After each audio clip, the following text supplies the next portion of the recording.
देखिए हमने इसमें ये देखा था कि अगर इंटेंसिटी ऑफ लाइट को हम चेंज करते हैं तो जो फोटो करंट है वो लिनियरली चेंज होता है। देख लिया, कारण भी उसका देख चुके हैं। इंटेंसिटी एक फिक्स फ्रीक्वेंसी के लिए अगर आप इंटेंसिटी डबल करते हो तो नंबर ऑफ फोटोन डबल हो जाते हैं, तो इलेक्ट्रॉन जो निकलेंगे वो ज्यादा निकलेंगे, और इलेक्ट्रॉन ज्यादा निकलेंगे तो करंट भी ज्यादा होगा। ठीक है, अब और आगे बढ़ेंगे। अभी सुनिए, सपोज आपने इंटेंसिटी भी फिक्स कर दी और फ्रीक्वेंसी भी फिक्स। अब हम देखेंगे कि जो वोल्टेज आप चेंज करेंगे उसका क्या असर होना है करंट। तो नेक्स्ट नंबर सेकंड, कल नंबर फर्स्ट लिखा होगा ना, ऑब्जर्वेशन में नंबर 2, इफेक्ट ऑफ ऑब्जर्वेशन में number second, effect of voltage, ये जो आप वोल्टेज अप्लाई कर दो, effect of voltage on photo current, effect of voltage on photo current for a light of fixed frequency and fixed intensity, for a light of fixed frequency and fixed intensity.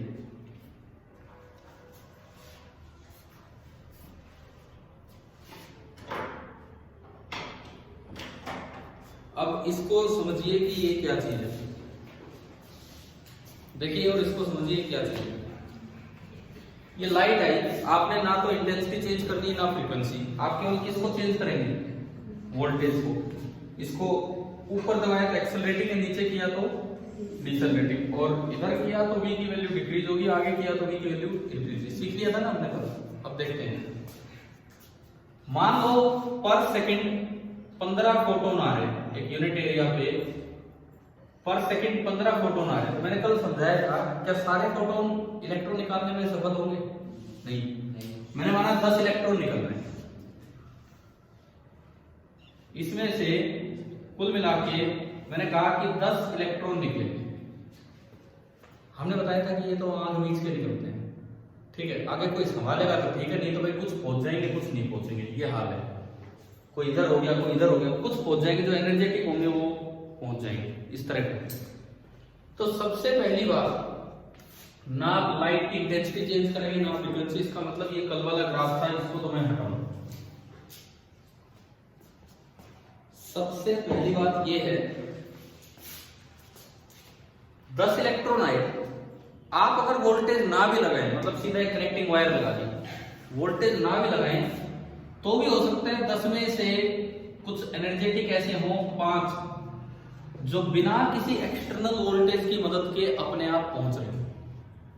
समझ लो, ये 10 निकले हैं, इनकी जो जब ये निकले हैं तो इनकी काइनेटिक एनर्जी किस रेंज में होगी? 0 से लेके, अगर इसकी फ्रीक्वेंसी न्यू है तो एच न्यू, ये तो पढ़ा है ना हमने आइंस्टाइन इक्वेशन, है ना। तो जो एनर्जेटिक वाले इलेक्ट्रॉन होंगे निकलते ही, वो तो लगभग कोशिश करेंगे वहां तक पहुंचने की। मतलब इवन अगर आपने कोई वोल्टेज नहीं अप्लाई की तब भी क्या मिल सकता है आपको, थोड़ा करंट दिख जाएगा। ठीक है, तो अगर मैं ग्राफ अपना स्टार्ट करूं,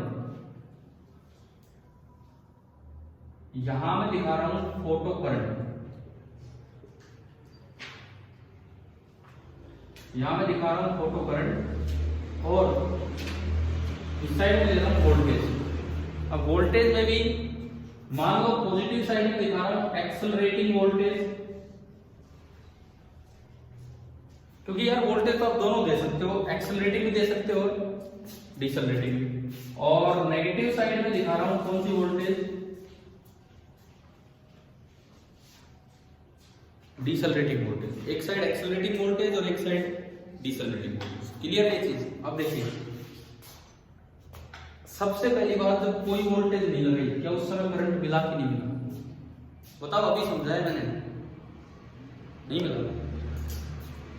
मैं बोला नहीं मिला तो नाड़ यूं हिलने लग गया, अभी तक यूं हो रही थी यार, ये क्या हो रहा है? अरे बताओ ना, in the absence of any voltage भी कुछ इलेक्ट्रॉन पहुंच पा रहे हैं कि नहीं? पहुंच रहे हैं, जिसका मतलब करंट तो बन रहा है। इलेक्ट्रॉन पहुंच रहे हैं मतलब करंट डिफ्लेक्शन दिखेगा। तो in the absence of any voltage भी आपको कुछ करंट तो दिखेगा। समझ आ रहा है? ठीक है।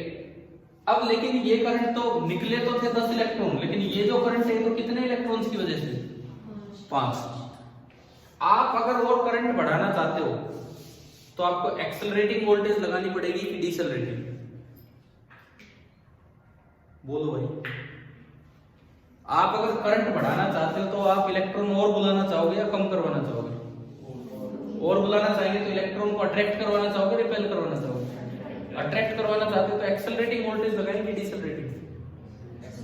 एक्सेलरेटिंग। एक्सेलरेटिंग मतलब इसको पॉजिटिव कीजिए और इसको नेगेटिव, इसको ऊपर कीजिए। इसको ऊपर करेंगे तो अपने आप जो कलेक्टर वाली साइड है वो पॉजिटिव को टच कर जाएगी और दूसरी साइड नेगेटिव। समझ रहे हो? एक्सेलरेटिंग वोल्टेज ग्राफ में हम किधर दिखा रहे हैं? Positive side.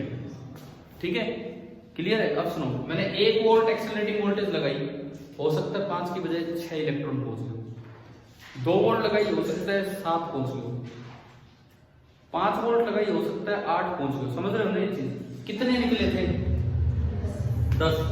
हो सकता है 9 वोल्ट लगाने पे 10 के 10 इलेक्ट्रॉन पहुंच गए। 9 वोल्ट लगाने पे हो सकता है 10 के 10 इलेक्ट्रॉन पहुंच गए। अब अगर मैं 10 वोल्ट लगाऊंगा तो कितने इलेक्ट्रॉन पहुंचेंगे? देखो, कोई वोल्टेज नहीं लगाई तो 10 में से 5 इलेक्ट्रॉन पहुंच रहे हैं। पर सेकंड निकल रहे हैं, पर सेकंड 10 निकल रहे हैं तो 5 पहुंच रहे हैं। मैंने 1 वोल्ट लगाया, हो सकता है 6 इलेक्ट्रॉन पहुंच जाए। मैं बढ़ाता गया वोल्टेज, जो इलेक्ट्रॉन पहुंच रहे हैं सामने वो बढ़ते गए। मैं कह रहा हूं मैंने 9 वोल्ट लगाया, 9 वोल्ट, और 10 के 10 इलेक्ट्रॉन वहां पहुंच गए। अब अगर मैं 10 वोल्ट लगाऊंगा तो कितने इलेक्ट्रॉन पहुंचेंगे? हैं? बोलो, जवाब दो। 10 ही रहेंगे। एयर है या नहीं है? अगर एयर होता तो वोल्टेज बढ़ाने से हो सकता है उसका आयनाइजेशन हो जाता, स्पार्किंग हो जाती और वो और बढ़ जाते। एयर है नहीं, इसका मतलब आप अगर एक बार 9 वोल्ट 9 वोल्ट पे पहुंच गए, ये तो एक एग्जांपल ले रहा हूं, उसके बाद आप वोल्टेज बढ़ाओगे तो क्या और इलेक्ट्रॉन है क्या आपके पास पर सेकंड? नहीं है, तो करंट कांस्टेंट हो जाएगा। तो ये देखो, ये ग्राफ जो उम्मीद करें, ये ग्राफ ऐसा है कि पहले तो बढ़े एंड उसके बाद कांस्टेंट हो जाए। क्या ग्राफ आ रहा है समझ में? ऐसा क्यों हो रहा है इसका रीजन भी आप समझो ना। ये करंट वो है जो कितने इलेक्ट्रॉन्स की वजह से आ रहा है? 5। थोड़ी एक्सेलरेटिंग वोल्टेज दी, 6 पहुंचे, 7 पहुंचे, 8, 10 निकल गए, 10 के 10 पहुंच गए। अब अगर आप वोल्टेज बढ़ाओगे तो ज्यादा तो निकल ही नहीं सकते। एयर तो एलईडी का आयनाइजेशन करवा दो, मेटल पे तो लाइट निकाल रही। इसका मतलब 10 के 10 निकलने के बाद और करंट नहीं बढ़ेगा, और करंट क्या हो गया? सैचुरेट। अगर ये करंट सैचुरेट हो गया, सैचुरेट का मतलब समझते हो ना, फिक्स हो गया, कांस्टेंट हो गया, तो ये जो करंट है इसको नाम दिया जाता है, ये जो करंट है इसको नाम दिया जाता है कि ये कौन सा करंट है? Saturation current. समझ आया? जिस वोल्टेज पे जाके सैचुरेशन होता है, जिस वोल्टेज पे जाके एक्सेलरेटिंग साइड सैचुरेशन होता है, उसे वो दिया जाता है पिंच ऑफ वोल्टेज।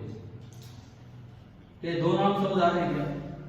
मैं कह रहा हूं, मैंने एग्जांपल लिया कि 9 वोल्ट तक एक्सेलरेटिंग वोल्टेज लगाई तो उस वक्त जितने इलेक्ट्रॉन निकल रहे थे सारे पहुंच गए। तो 9 वोल्ट तो है पिंच ऑफ वोल्टेज, और उस वक्त जो करंट है फिर वही रहेगा कि आप वोल्टेज बढ़ाते जाओ। तो ये जो आपका करंट होगा इसे क्या बोलेंगे हम? Saturation current. क्या यहां तक क्लियर है? ठीक है, ये तो सारा कार्यक्रम हुआ एक्सेलरेटिंग साइड में। लिखूंगा ये 2-3 पॉइंट, हो क्या रहे हो नहीं रहे, मतलब ये हम लिखेंगे, लेकिन पहले ग्राफ समझे। क्या इस साइड का ग्राफ विद रीजन समझ आ गया क्या हुआ? अब हम बात करते हैं दूसरी साइड के ग्राफ। दूसरी साइड मतलब डिसेलरेटिंग वोल्टेज। वो ग्राफ में नेगेटिव दिखाएंगे, वैसे थोड़ी नेगेटिव है। वैसे तो भाई आपने ऊपर टच किया तो एक्सेलरेटिंग और नीचे कर दिया इस की को तो डिसेलरेटिंग। मतलब अब आप रिपेल करवाने लगे हो। अब आपने इधर तो कैसा टर्मिनल कर दिया? नेगेटिव, और इधर कैसा कर दिया? पॉजिटिव। बिना कोई वोल्टेज लगाए कितने पहुंच रहे थे? 5। वो 5 वो थे जो थोड़े एनर्जेटिक थे, क्योंकि बच्चे तो वैसे ही उल्टे पुल्टे हो लिए थे, है ना। 5 वो थे जो थोड़े से एनर्जेटिक थे। उनमें भी कोई ज्यादा एनर्जी वाला होगा और कोई थोड़ा कम एनर्जी वाला होगा। समझ रहे हो? कोई थोड़ा ज्यादा एनर्जी का होगा, कोई थोड़ा कम एनर्जी का।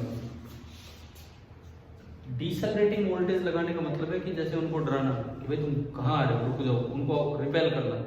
तो आप थोड़ा भी रिपेल करोगे तो सबसे पहले कौन रुकेंगे? जो उसमें कम एनर्जी के थे। उन 5 में भी सारे थोड़ी इतनी एनर्जी से आ रहे हैं, कोई तो कम एनर्जी वाले हैं ना। तो आप जब डिसलरेटिंग वोल्टेज लगाएंगे तो कुछ तो रुकेंगे, कुछ तो रुकेंगे, ठीक है। तो थोड़ी डिसलरेटिंग वोल्टेज लगाई, पहले 5 पहुंच रहे थे, अब 2 रुक गए, जो कम एनर्जी वाले थे वो रुके, तो अब कितने पहुंचेंगे? 3। तो करंट कम हुआ कि ज्यादा हुआ? कम। आ तो उसी डायरेक्शन में रहे 3, लेकिन करंट क्या हो गया? थोड़ा कम।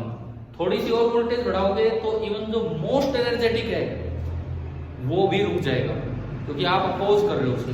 तो रैपिडली करंट इधर डिक्रीज करता है, रैपिडली, और बहुत जल्द ये करंट यहाँ आ जाएगा। और जब ये करंट 0 होता है उस वोल्टेज को क्या बोलते हैं? Stopping potential. कल ही तो बताया था, है ना? समझ रहे हो ना? मोस्ट एनर्जेटिक को भी आपने रोक दिया तो वो भी नहीं आ पाएगा। इससे ज्यादा वोल्टेज लगाओगे तो भी नहीं आएगा, इससे ज्यादा वोल्टेज लगाओगे तो भी नहीं आ पाएगा। लेकिन कम से कम क्या वोल्टेज लगाए कि मोस्ट एनर्जेटिक भी ना आ पाए, उस वोल्टेज को हम क्या बोलते हैं? Stopping potential. अगर मैं कहूं कि V0 है स्टॉपिंग या कट ऑफ पोटेंशियल, अगर मैं कहूं कि V0 है स्टॉपिंग या कट ऑफ पोटेंशियल, तो ये वाले ग्राफ में क्या दिखाएं बताओगे? V0 नहीं दिखा सकते हैं, इसे क्या दिखाना पड़ेगा? बस मैं यही पूछ रहा था, क्योंकि ये एक साइड आपने ग्राफ में पॉजिटिव कर दिया तो दूसरा कैसा बनाना पड़ेगा? नेगेटिव। वो बोलने को नेगेटिव है, वैसे तो वो अपने आप में पूरी एक वोल्टेज है, बस अपोजिट डायरेक्शन में रहेगा। अब आप ये बताओ कि आपको ये पूरा ग्राफ वेरिएशन समझ में आया? इसमें फोटोन थ्योरी का कोई यूज नहीं। क्यों? ना तो मैंने कहीं इंटेंसिटी का जिक्र किया, ना कहीं फ्रीक्वेंसी का। मैं तो वोल्टेज कम ज्यादा करता रहा। एक बार जो इलेक्ट्रॉन निकलने वो निकल लिए, पर सेकंड इतने निकल रहे हैं। वोल्टेज का असर मैंने आपको दिखाया है कि कैसे कैसे बने। क्या ये पूरा ग्राफ समझ आ गया है कि नहीं आया? ठीक है, बनाओ, बस खाली ये बनाओ, फिर इसमें 2-4 पॉइंट लिखते हैं।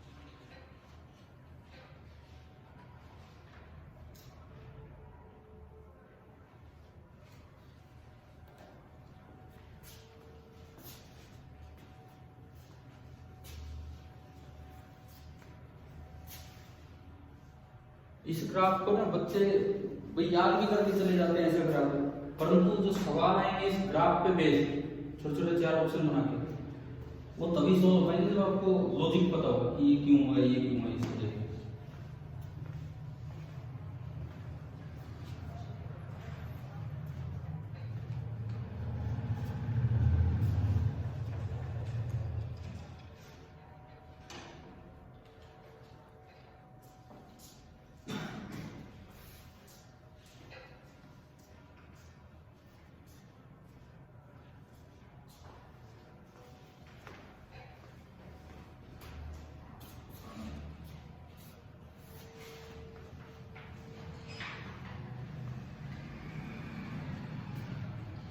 बना दिया। 2-3 पॉइंट लिखेंगे। पहला पॉइंट इसके बारे में,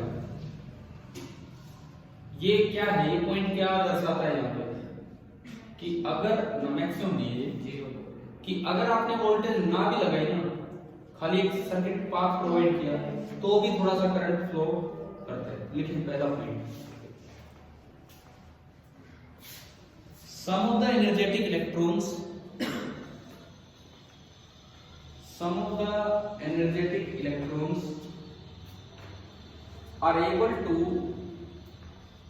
some of the energetic electrons are able to reach the collector, some of the energetic electrons are able to reach the collector even in the absence of even in the absence of external voltage,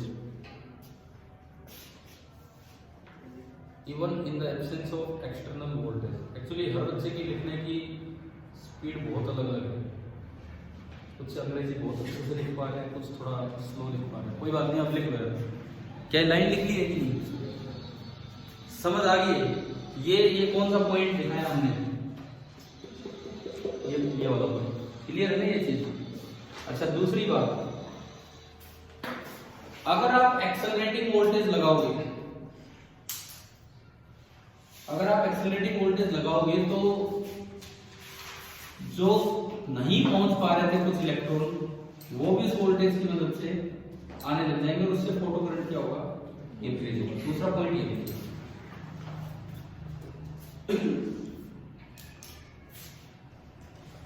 if we apply some accelerating voltage, if we apply some accelerating voltage, the number of electrons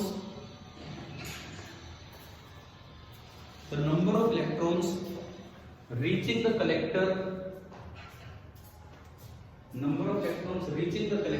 increases, number of electrons reaching the collector increases and hence the photocurrent increases, and hence the photocurrent increases।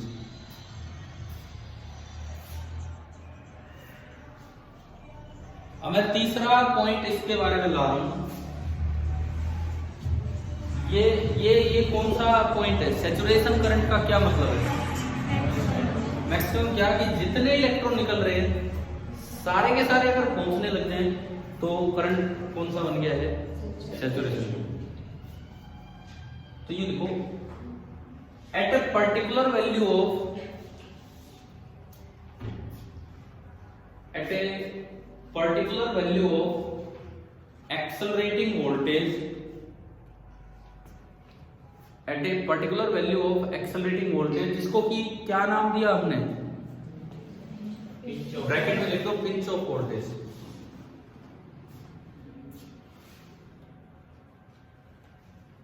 Bracket में pinch of voltage, comma all the electrons emitted by the emitter, all the electrons emitted by the emitter reach the collector,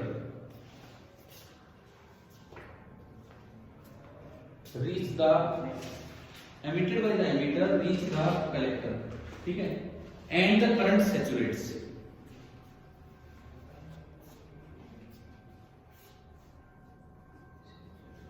and the current saturates। Saturate का क्या मतलब है कि इससे आगे अगर आप और वोल्टेज बढ़ाओगे तो करंट नहीं बढ़ेगा। समझ आ गया ना, क्योंकि और इलेक्ट्रॉन ही नहीं निकल रहे।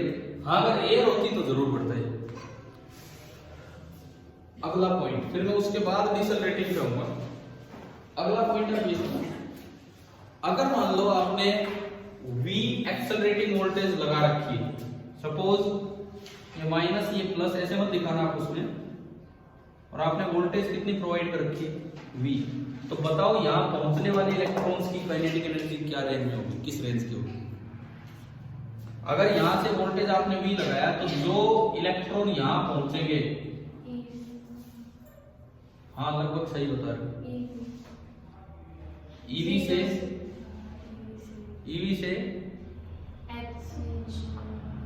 H न्यू, डायग्राम में नहीं करना आपको कुछ, मैं बताता हूँ क्या है पॉइंट। अगर एक Q चार्ज को मैं V वोल्ट से एक्सेलरेट कराऊं तो कितनी काइनेटिक एनर्जी गेन कर लेते हैं, Q into V। ये उसमें नहीं बताया था स्टॉपिंग पोटेंशियल के समय, अगर डिसलरेट कराओ तो इतनी एनर्जी हो लूज कर देते हैं। तभी तो V नोट का एक्सप्रेशन आया था ना हमारा, Kmax is equal to E into V note, आया था कहीं? तो वही बात है। सुनो, ये अभी निकला इलेक्ट्रॉन, या तो कोई इलेक्ट्रॉन जीरो एनर्जी के साथ आया होगा या फिर H माइनस पाई नोट। आपने उसे एक्सेलरेट कराया कितना वोल्टेज, कितनी वोल्टेज लगा के, V वोल्टेज। तो जो वो एनर्जी गेन करेगा, काइनेटिक एनर्जी जो वो गेन करेगा कितनी करेगा, Q इंटू ई, यानी कि E इंटू वी। तो जिसकी जीरो एनर्जी थी उसकी तो एनर्जी कितनी होगी, EV, और जिसकी h nu minus phi naught थी उसकी एनर्जी कितनी होगी, h nu minus phi naught plus EV। अगला पॉइंट आप ये देखो, if accelerating voltage is V, if accelerating voltage is V, then the kinetic energy of the electrons, the kinetic energy of the electrons reaching the collector,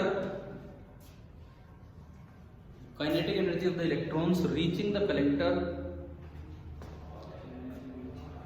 is in the range, और भाई ये लिख देना, ये इस रेंज में होगी, EV से लेके h nu minus phi naught plus EV। आ गया ना समझ क्यों है ये?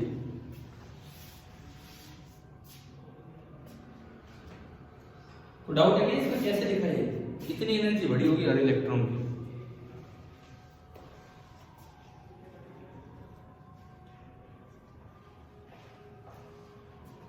अब अगला पॉइंट देखो, इसमें फोटोन थ्योरी से एक्सप्लेनेशन की जरूरत ही नहीं पड़ी, क्योंकि ना तो मैंने लाइट की इंटेंसिटी को चेंज किया, ना लाइट की फ्रीक्वेंसी। ये तो करंट का पार्ट है भाई, किस तरह से हम एक्सप्लेन कर रहे हैं। बस फोटोन थ्योरी यही तक है कि इलेक्ट्रॉन निकले। अगला पॉइंट सुनो, अब अगर आप डिसेलरेटिंग वोल्टेज लगाते हो तो करंट क्या हो रहा है, कम हो रहा है। क्यों कम हो रहा है, जो पहुंच रहे थे वो भी नहीं पहुंचेंगे। अच्छा नहीं पहुंचेंगे तो कहां जाएंगे, वो बताया था ना, वापस एब्जॉर्ब हो जाएंगे, बताया था नहीं उसमें मीटर में। तो अगला पॉइंट लिखिए, the photo current decreases rapidly, the photo current decreases rapidly on applying decelerating voltage.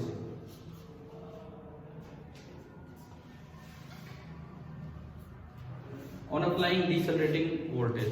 और आखिरी पॉइंट, बस फिर पूरा ग्राफ एक्सप्लेन हो गया। आखिरी पॉइंट कौन सा, डिसेलरेटिंग वोल्टेज की एक मिनिमम वैल्यू है, मैक्सिमम नहीं मिनिमम है। इससे आगे और बढ़ाओगे ना, आप सोचो नेगेटिव में तो कम होता है ना, माइनस तो यार ग्राफ में लगाना पड़ रहा है, असल में तो वैल्यू है। तो अगर आप और भी आगे बढ़ाओगे तो भी करंट नहीं रहेगा। एक मिनिमम वैल्यू है डिसेलरेटिंग वोल्टेज की, और वहां जाके करंट बिल्कुल कितना हो जाता है, जीरो। तो लास्ट पॉइंट ये लिखो इसका कि at a minimum value of decelerating voltage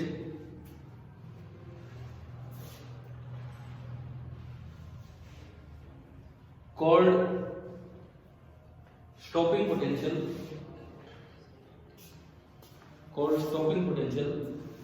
the current becomes zero।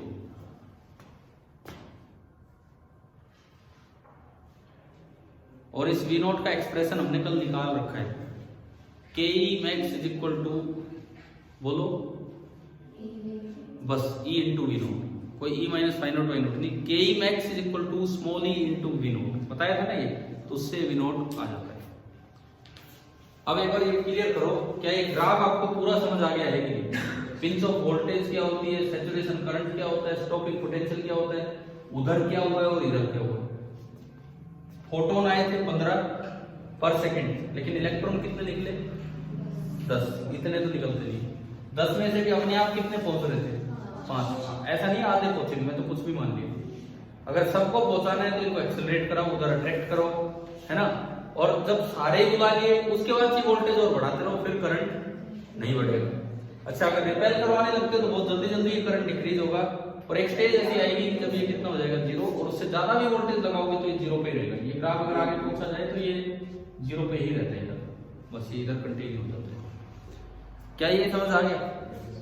अब अगला काम इस एक्सपेरिमेंटल स्टडी में क्या है,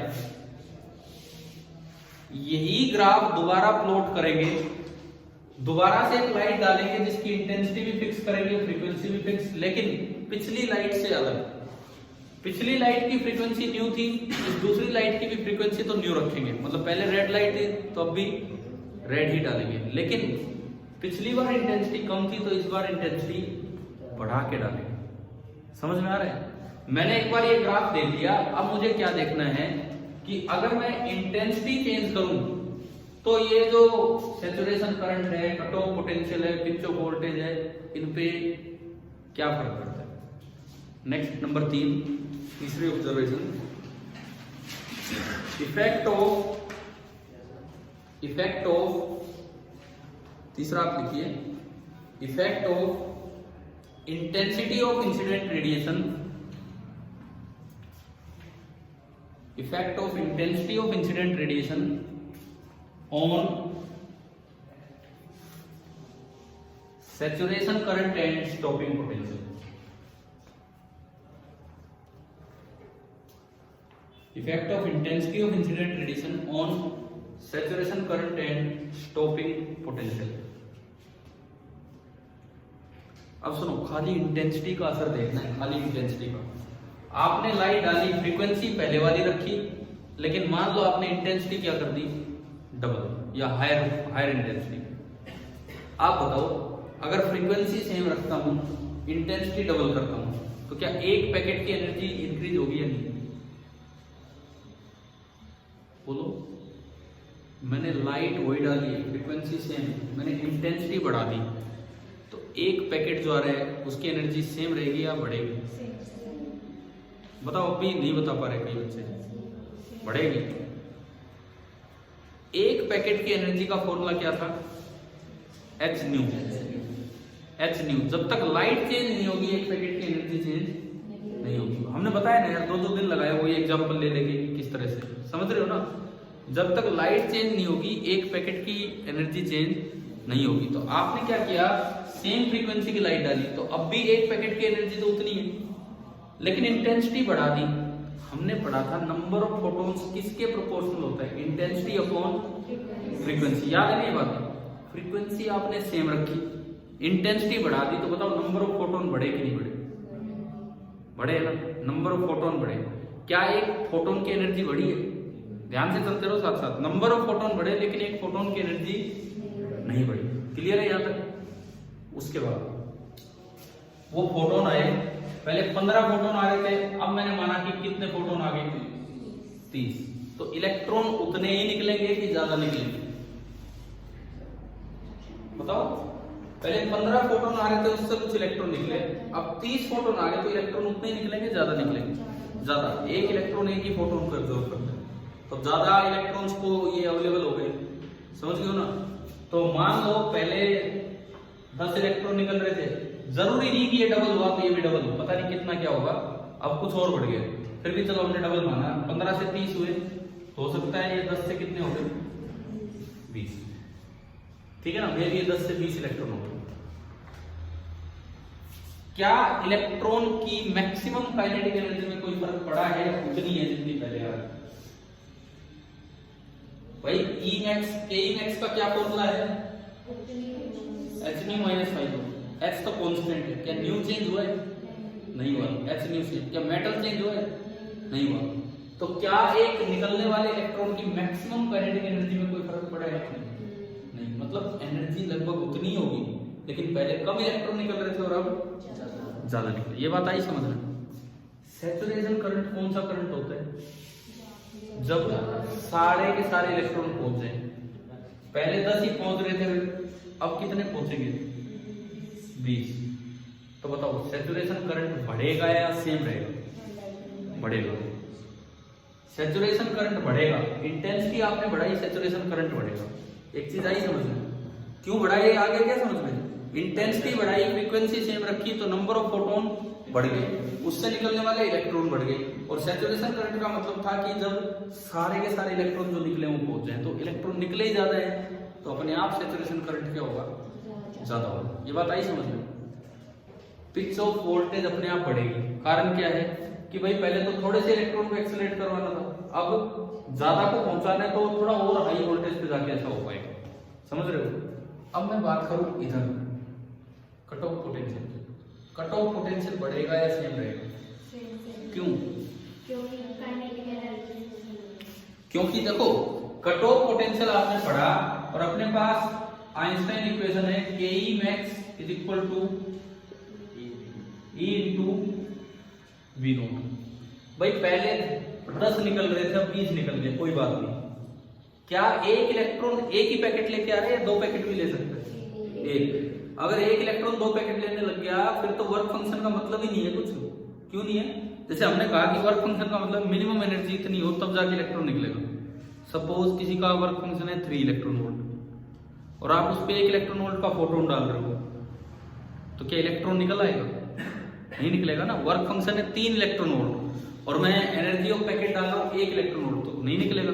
अब यूं तो कोई कहे कि क्या बात है क्यों नहीं निकलेगा, 1 इलेक्ट्रॉन 3 को जम कर दे, 3 फोटोन ले जाए तो होगी ना उसकी 3 पूरी। भाई मैं कह रहा हूँ वर्क फंक्शन कितना है 3 इलेक्ट्रॉन वोल्ट, एक पैकेट की एनर्जी कितनी है 1 इलेक्ट्रॉन वोल्ट। तो यूं तो 1 इलेक्ट्रॉन 3 पैकेट ले ले तो क्या उसकी जो रिक्वायरमेंट है पूरी होगी 3 इलेक्ट्रॉन वोल्ट। एक पैकेट की एनर्जी है 1 इलेक्ट्रॉन वोल्ट, निकलने के लिए कम से कम कितनी एनर्जी चाहिए 3 इलेक्ट्रॉन वोल्ट। तो क्यों ना वो 3 पैकेट ले ले, 3 ले लेगा तो क्या होगी कि उसके पास पूरी 3 इलेक्ट्रॉन वोल्ट होंगी तो निकल आएगा। तो अगर ऐसे होने लग जाए फिर तो वर्क फंक्शन वाला कॉन्सेप्ट ही खत्म है। इसका मतलब एक इलेक्ट्रॉन एक से ज्यादा फोटोन को एब्जॉर्ब नहीं करता है। आधे को भी एब्जॉर्ब नहीं करता, ये भी शायद कल बताया था। यूनियन ही कुछ टुकड़ा तो एक को ही एब्जॉर्ब कर पाएगा। क्लियर है यहाँ तक? अब देखो Ke max जो है Ke max that is E into V note. पहले एक पैकेट जितनी एनर्जी का था अब भी उतनी एनर्जी का है, तो हमने यहां से देख भी लिया था Ke max होता है h nu minus phi naught, ना तो न्यू चेंज हुआ ना फाई नोट चेंज हुआ, तो Ke max जितना पहले था उतना ही अब है। V नोट का फॉर्मूला है Ke max अपॉन E, ना तो Ke max चेंज हुआ ना V नोट चेंज हुआ, तो क्या सैचुरेशन करंट चेंज? ना ना ना। क्या cut off voltage stopping potential change होगी? नहीं होगी। तो ये ग्राफ कैसा आएगा? किस तरह का ग्राफ आप एक्सपेक्ट करते हो? किस तरह का ग्राफ आप एक्सपेक्ट करते हो इसमें? Straight line? मतलब तो यहाँ से देखो यहाँ से तो सेम चलेगा और वहाँ से ऊपर चला जाएगा। यहाँ से क्या होगा, यहाँ से पिंच ऑफ वोल्टेज भी थोड़ी आगे जाके बनेगी और सैचुरेशन करंट भी आगे बढ़ेगी। समझ आ रहा है? पिंच ऑफ वोल्टेज भी थोड़े आगे गई, सैचुरेशन करंट भी बढ़ गया, लेकिन स्टॉपिंग पोटेंशियल क्या है? सेम। ये तब है जब आपने जो लाइट डाली है उसकी इंटेंसिटी पिछले के मुकाबले क्या है? ज्यादा, लेकिन फ्रीक्वेंसी कम। वजन चल रहे हैं भाई, वजन में होता है ना, कृष्ण बोला तो राधा ही बोल रहे हैं, कृष्ण के बाद राधा ही बोल, तो उस तरह का हिसाब है तो कम ध्यान है, थोड़ा ध्यान दो यार। इधर हायर इंटेंसिटी है लेकिन फ्रीक्वेंसी क्या है इसकी? Same frequency. नीचे वाले की lower intensity and frequency same. क्या ये ग्राफ आया कि नहीं आया पूरा समझ? तो जो आपने हेडिंग डाली है तो सबसे पहले शुरुआत ये बार बार मत लिखना ये क्या है, इसको हटाओ और सैचुरेशन करंट को IS बोल दो। ये ग्राफ दोबारा बनाओ, बार बार लिखने की जरूरत नहीं है। पिंच ऑफ वोल्टेज होगी, बस जो चीज है दिखाने की वो हमने इसमें बता दी।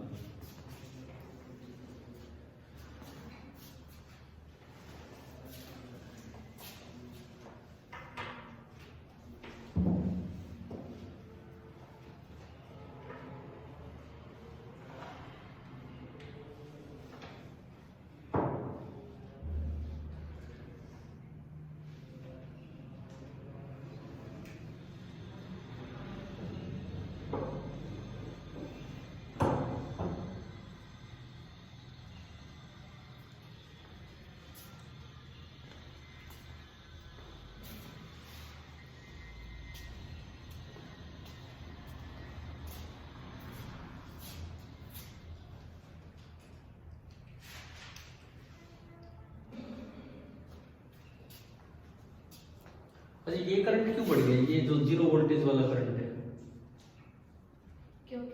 क्योंकि इलेक्ट्रॉन ज्यादा निकल रहे हैं। भाई पहले कम पहुंच रहे थे, ज्यादा निकलेंगे तो हो सकता है भीड़ में ज्यादा पहुंच जाए बिना वोल्टेज।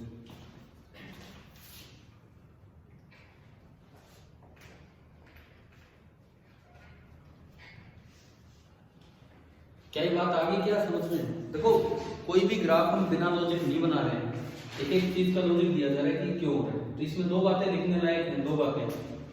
पिंच ऑफ वोल्टेज तो मैंने ग्राफ में दिखा दिया। अरे बहुत बार क्या है, ध्यान ही नहीं देते पिंच ऑफ वोल्टेज। आप एनसीईआरटी के डायग्राम देखोगे जिक्र ही नहीं हो रहा पिंच ऑफ वोल्टेज का।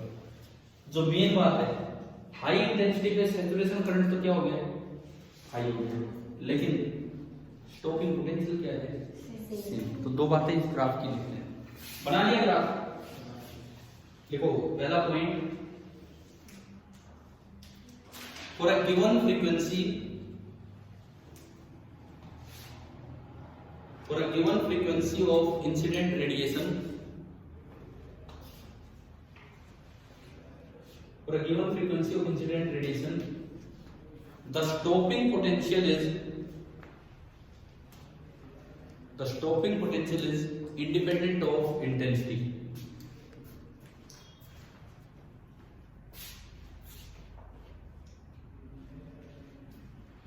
सुनो आपका, जो नंबर 2 पे हमने ये रेड वाला ये ग्राफ बनाया था, उसमें कहीं एक्सप्लेनेशन लिखी नहीं है, खाली पॉइंट्स ऑफ ऑब्जर्वेशन लिखे थे, क्योंकि फोटोन थ्योरी का उसमें कोई यूज नहीं था। जो कल पहला ग्राफ बनाया था इंटेंसिटी वाला, उसमें आपने एक्सप्लेनेशन भी लिखी थी, है ना। तो इसको एक्सप्लेन कैसे करें, मैं कर चुका, लेकिन पूछ लेते हैं किस तरह से एक्सप्लेन करें इसको। भाई ये वी नॉट इंडिपेंडेंट क्यों है इंटेंसिटी से? एक इलेक्ट्रॉन एक ही फोटोन को एब्जॉर्ब करता है, तो आप इंटेंसिटी बढ़ाओगे तो क्या एक फोटोन की एनर्जी बढ़ी? नहीं बढ़ी, केवल क्या बढ़े, नंबर ऑफ फोटोन। अरे कितने बढ़ जाओ, एक इलेक्ट्रॉन के काम का तो एक ही है, तो वो तो उसी एनर्जी के साथ है, ठीक है। तो पहला पॉइंट लिखा, इसके साथ इसकी एक्सप्लेनेशन लिख लो, पहले पॉइंट के साथ इसकी फोटोन थ्योरी से एक्सप्लेनेशन लिख लो कि भाई क्या बनेगी।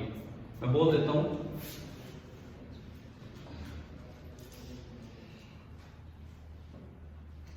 intensity only increases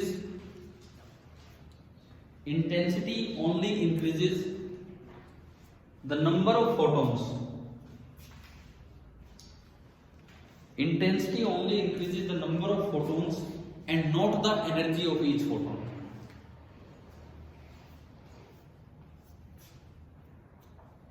Intensity only increases the number of photons and not the energy of each photon. Energy हर एक फोटोन के लिए बढ़ाएगा। A single electron absorbs a single photon. A single electron absorbs a single photon. So Kemax remains the same. Kemax remains the same. बस ये explanation है, क्योंकि आपको दिख रहा है भाई वी नोट किससे निकलता है, वी नोट तो किसके बराबर होता है, Kemax अपॉन ई, तो अपने आप वी नोट की क्या रहेगा, सेम रहेगा। अब चाहो तो लास्ट में लिख सकते हो कि वी नोट बराबर होता है Kemax अपॉन ई, तो यहां से समझ आ जाएगा ये वाला point.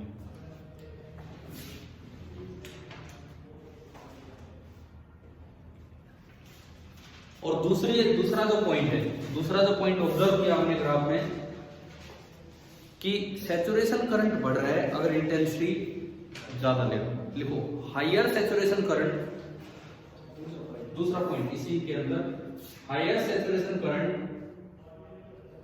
Are found at higher values of intensity. Higher saturation current are found at higher values of intensity of incident radiation.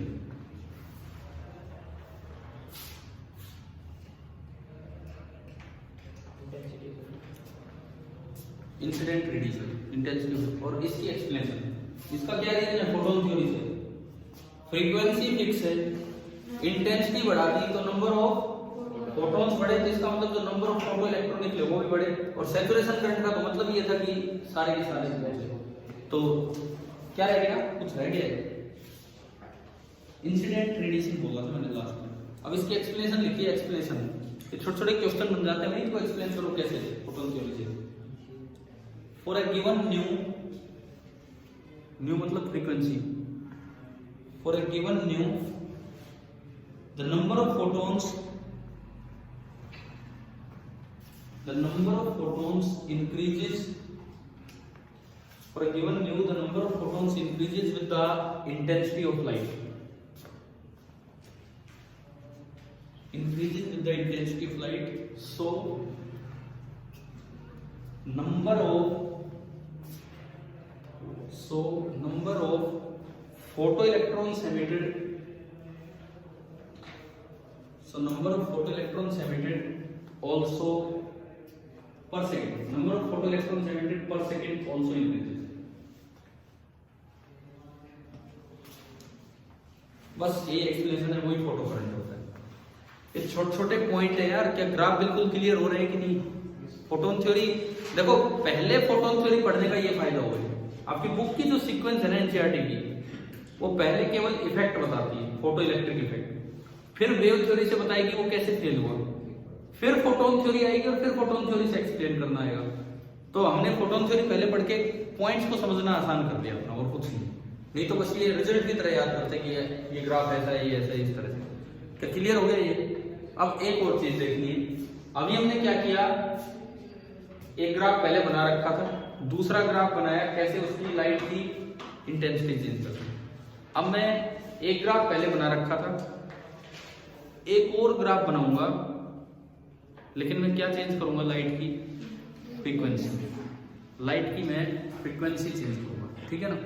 Next heading आप डालो, इफेक्ट ऑफ, नंबर कौन सा आ गया, 3 4, ठीक है। आप देखो कौन सा नंबर है, जैसे ऑब्जर्वेशन है, हाँ 4 है। Effect of frequency of incident radiation, effect of frequency of incident radiation on stopping potential and saturation current.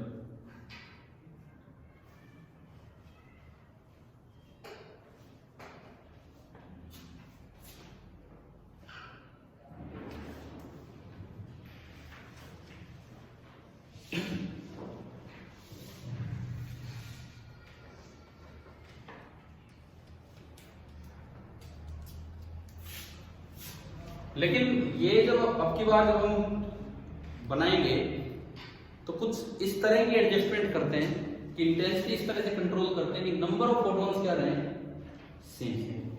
बस हम क्या चेंज कर रहे हैं, फ्रीक्वेंसी चेंज कर रहे हैं, लेकिन ऑलमोस्ट नंबर ऑफ फोटॉन्स जितने पहले आ रहे थे वही अब आते रहे। तो यूं बताओ, अगर मैं फ्रीक्वेंसी चेंज करूं तो सीधा दिमाग में आना चाहिए ना, नंबर ऑफ फोटॉन नहीं, मैं कह रहा हूं नंबर ऑफ फोटॉन को आप सेम रखो। अगर आप फ्रीक्वेंसी चेंज कर रहे हो तो क्या चेंज हो रहा है, एक पैकेट की एनर्जी वो कितनी होती है, h में होती है। नंबर ऑफ फोटॉन में चेंज नहीं कर रहा हूं, तो जितने इलेक्ट्रॉन पहले निकल रहे थे उतने इलेक्ट्रॉन अब निकलेंगे, तो जितना सैचुरेशन करंट पहले था उतना ही अब होगा। लेकिन आप अगर इंटेंसिटी सॉरी फ्रीक्वेंसी बढ़ा रहे हो, इसका मतलब एक पैकेट की एनर्जी बढ़ी तो kmax बढ़ा, kmax बढ़ा तो ये kmax बढ़ेगा तो v0 भी बढ़ेगा। तो इस बार अगर मैं ग्राफ बनाऊं,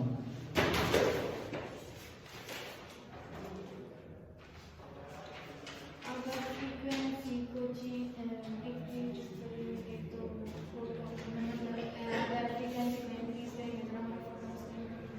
मैं कह रहा हूं इस तरह से इंटेंसिटी को एडजस्ट करो कि नंबर ऑफ फोटोन क्या है सेम, समझ रहे हो।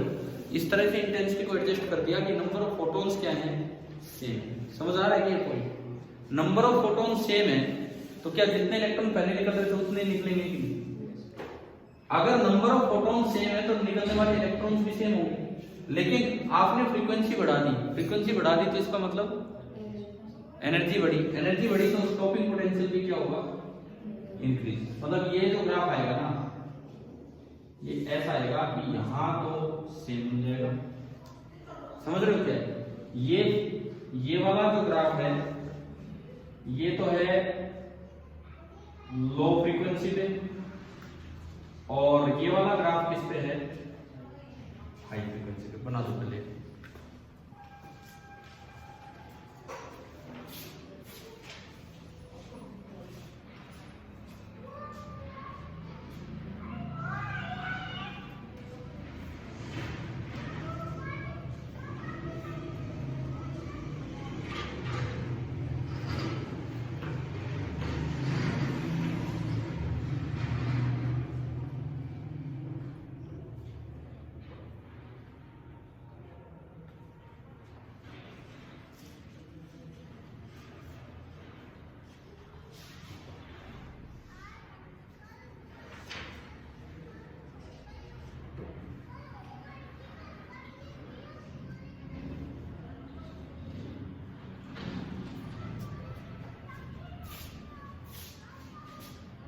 बन गया ग्राफ, ठीक है।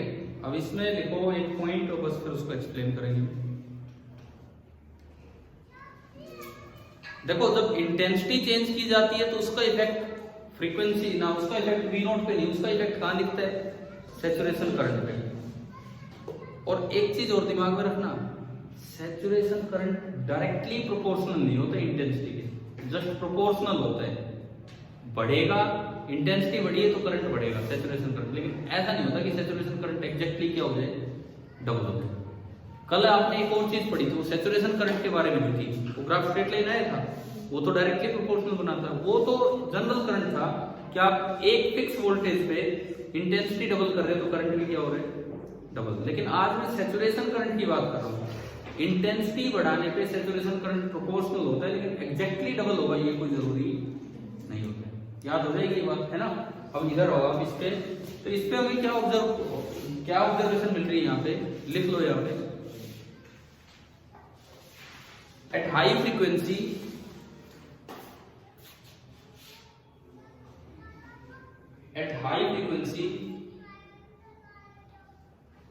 the stopping potential increases.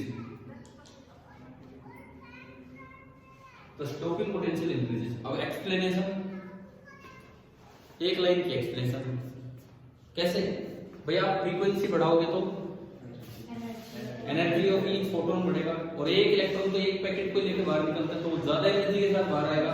Kmax बढ़ेगा तो फिर ये फॉर्मूला बताता है कि V0 भी बढ़ेगा। तो ये लिखा दो, by increasing the frequency,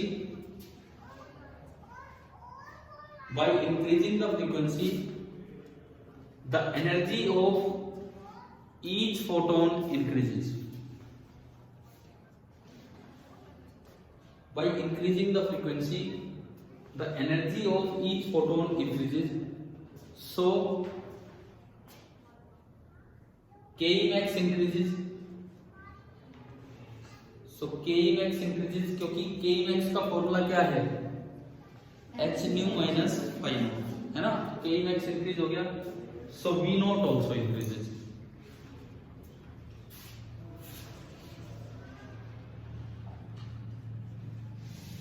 So V naught also increases. भाई ये बताओ, ये कुछ एक्सपेरिमेंटल स्टडी समझ आई।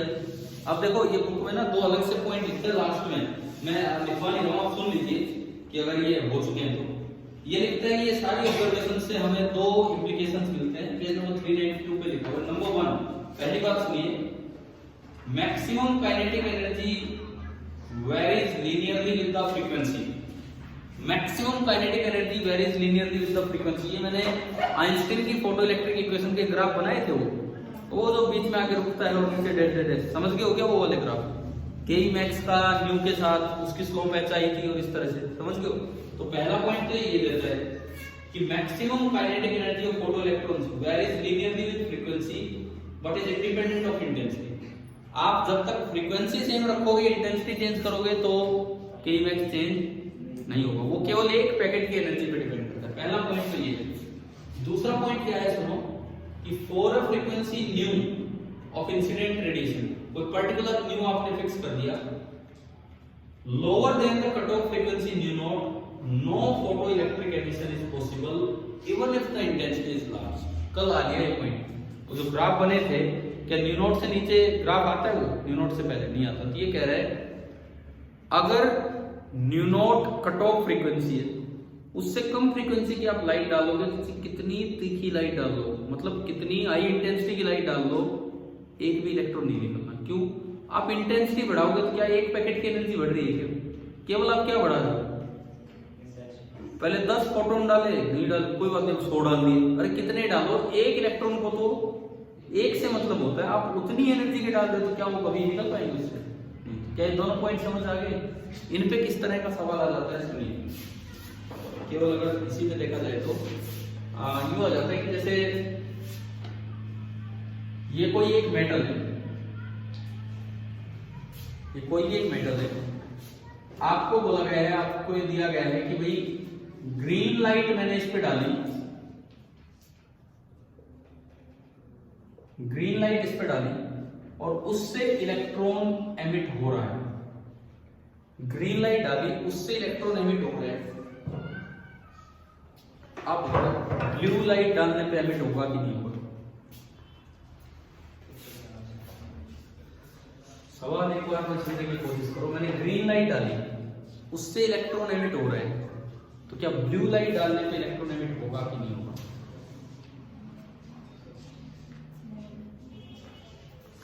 ग्रीन लाइट पे एमिट हो रहा है, तो क्या ब्लू पे होगा या नहीं होगा? तो उसके लिए ना अपने दिमाग में ये स्पेक्ट्रम रखो। इधर आगे तो फ्रीक्वेंसी बढ़ती है, पीछे वेवलेंथ, बीच में आता है विजिबल, और विजिबल भी वॉयलेट इधर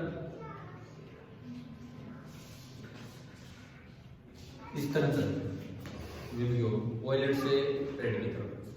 समझ आ रहा है? अब देखिए किस लाइट पे इलेक्ट्रॉन एमिट हो रहे हैं? ग्रीन पे। मतलब ग्रीन लाइट की फ्रीक्वेंसी तो सफिशिएंट है इलेक्ट्रॉन निकालने के लिए। अगर ग्रीन लाइट की फ्रीक्वेंसी सफिशिएंट है इलेक्ट्रॉन निकालने के लिए, तो न्यू नॉट ग्रीन से पहले होगा कि बाद में होगा?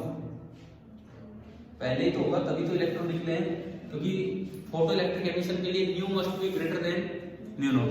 अगर ग्रीन लाइट पे इलेक्ट्रॉन निकल रहे हैं, तो इसका मतलब ये जो फ्रीक्वेंसी है ग्रीन की, ये उसकी न्यू नॉट से ज्यादा होगी। तो मेरा सवाल क्या है, क्या ब्लू लाइट से इलेक्ट्रॉन निकलेंगे? कैसे कैसे देख रहे हो भाई? ये ब्लू लाइट यहां है, ये और भी आगे है कि और भी पहले है? और भी आगे है। तो ब्लू का फोटोन और भी तगड़ा आएगा कि हल्का आएगा? तगड़ा भी ऐसे बोल रहे थे, हल्का आ रहा तगड़ा आ रहा है।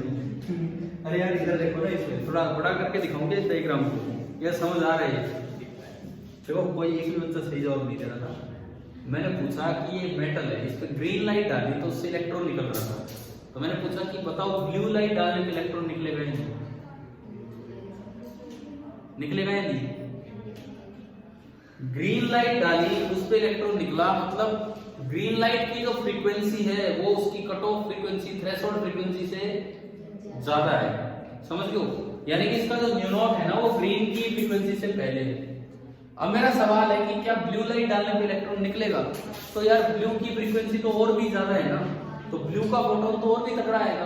जब ग्रीन ने निकाल दिया तो ब्लू तो निकाल ही देगा इलेक्ट्रॉन को। आगे नहीं है, ठीक है? इसे यार एक क्वेश्चन की तरह लिख लो, नहीं तो फिर ये भूल ही जाओगे छोटी छोटी बातें। यूं लिखो, green light is emitting electrons from a metal surface. Green light is emitting electrons from a metal surface. तो सवाल क्या है वो लिखो, will the blue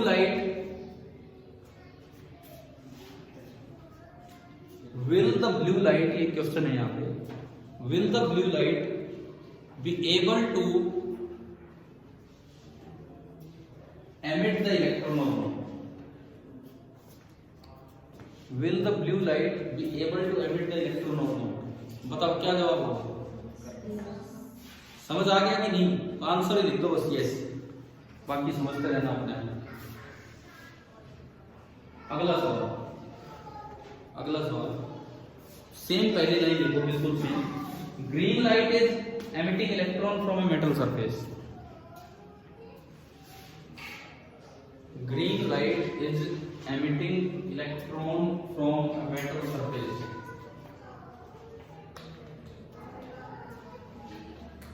Green light is emitting electron from a metal surface.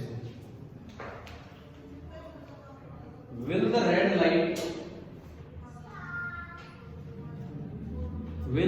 light be able to emit the electron? Will the red light be able to emit the electron or not? बताओ जी answer. नहीं, क्यों? आपको पता है क्या इसका new not का है? अब फ्रीक्वेंसी होती नहीं, इधर सुनो, ये भी प्योर बना दिया, मैंने। और यूं बोला कि ग्रीन लाइट निकाल पा रही है इलेक्ट्रॉन, ग्रीन लाइट की फ्रीक्वेंसी यहाँ है, तो हम ये तो कह सकते हैं कि इसकी जो थ्रेशोल्ड फ्रीक्वेंसी ग्रीन से कम होगी। कितना कम होगी ये थोड़ी पता मुझे, पता नहीं। थ्रेशोल्ड फ्रीक्वेंसी इंफ्रारेड रीजन में हो तो क्या रेड निकाल देगी कि नहीं इलेक्ट्रॉन, और अगर थ्रेशोल्ड फ्रीक्वेंसी ग्रीन से थोड़ा ही पहले है तो रेड नहीं निकाल पाएगी। समझ आ रहा है? तो इसका क्या आंसर आएगा? मे और मे नॉट,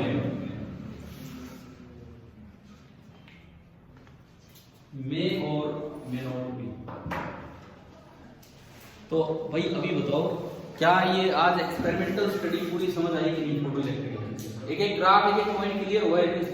ठीक, आगे बताओ।